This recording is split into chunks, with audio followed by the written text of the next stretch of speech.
जय माता दी, जय भोलेनाथ की। जब भी हम हवन करते हैं तो अधिकतर हवन जो है ब्राह्मण द्वारा ही करवाया जाता है और बहुत सारी हवन सामग्री का प्रयोग किया जाता है। बहुत सारी चीज़ें भी पड़ती हैं हवन सामग्री में, तब जाके वह हवन पूरा होता है।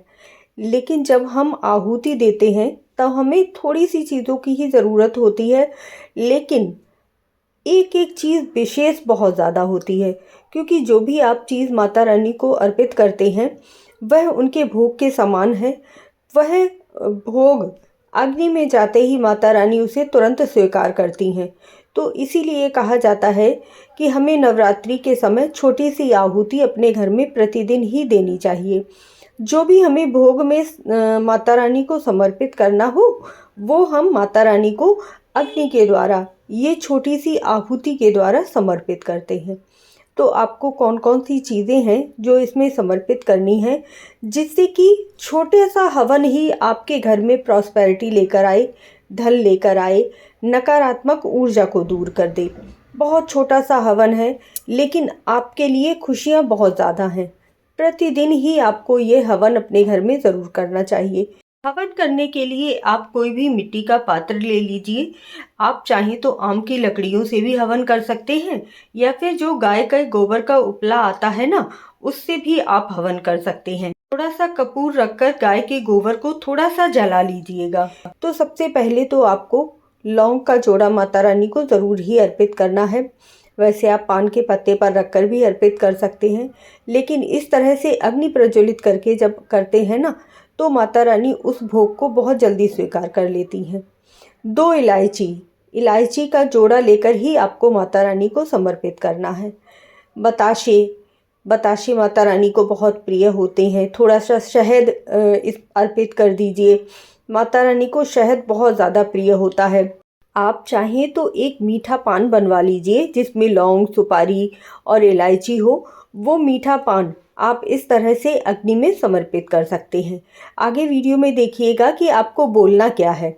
देखिए, जब भी हम घी की आहुति देते हैं तो शास्त्रों में ऐसा कहा गया है कि औरतों को घी की आहुति नहीं देनी चाहिए। घी की आहुति हमेशा पुरुष देते हैं।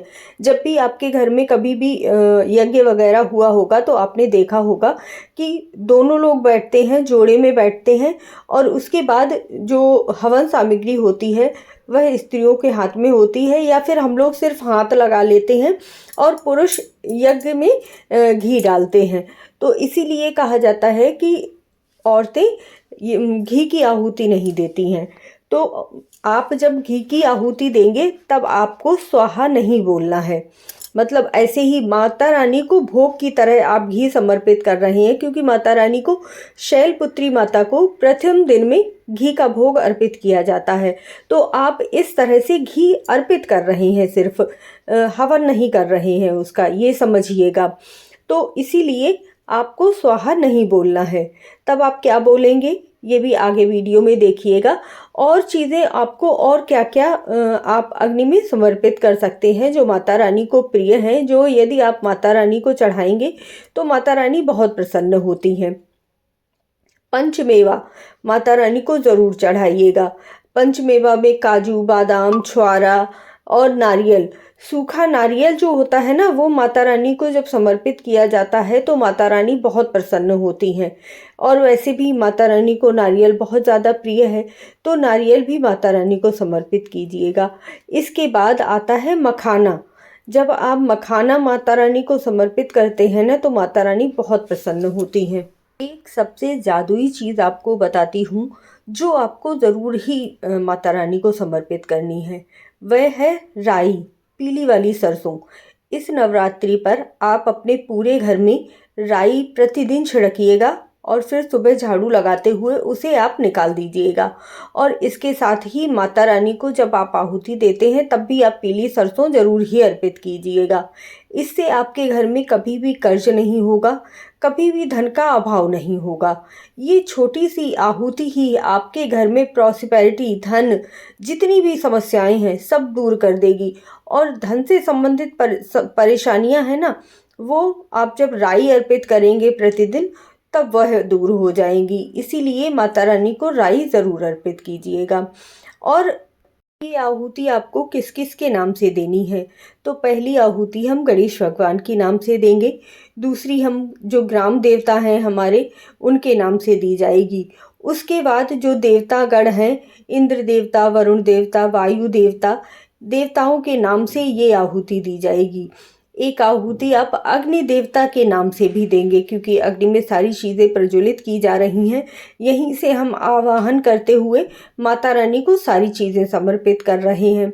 और एक आहुति आप माता रानी के नाम से देंगे। जो भी चीज़ें चढ़ा रहे हैं वो तो माता रानी के नाम से ही चढ़ा रहे हैं, तो माता रानी के मंत्र का तो आपको उच्चारण करते ही रहना है।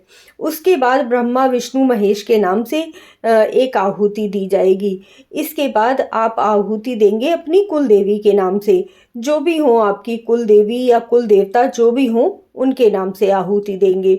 इसके साथ ही जो मंत्र आप पढ़ते रहेंगे वह सर्वमंगल मांगल्ये शिवे सर्वार्थ साधिके शरण्ये त्र्यंबके गौरी नारायणी नमोस्तुते। अगर आपको इतना बड़ा मंत्र नहीं आ रहा है तो ओम दुम दुर्गे नमः, ओम दुम दुर्गे नमः, इस मंत्र को भी आप इस तरह से बोल सकते हैं। अब देखिए, जैसे जैसे ये अग्नि प्रज्वलित होती जाएगी, बढ़ती जाएगी, मतलब कि माता रानी ने आपका भोग पूरी तरह से स्वीकार कर लिया है। अगर सामग्री बच जाती है तो मतलब भोग अच्छी तरह से स्वीकार नहीं किया है। तो जो भी आपने चढ़ाया है वह अग्नि देवता में पूरी तरह से समर्पित हो जाना चाहिए। छोटी सी आहुति आपके घर में जीवन में खुशियां लेकर आएगी। सभी लोग खूब खुश रहें, खूब प्रसन्न रहें। माता रानी की कृपा सभी के ऊपर हो जाए। जय माता दी।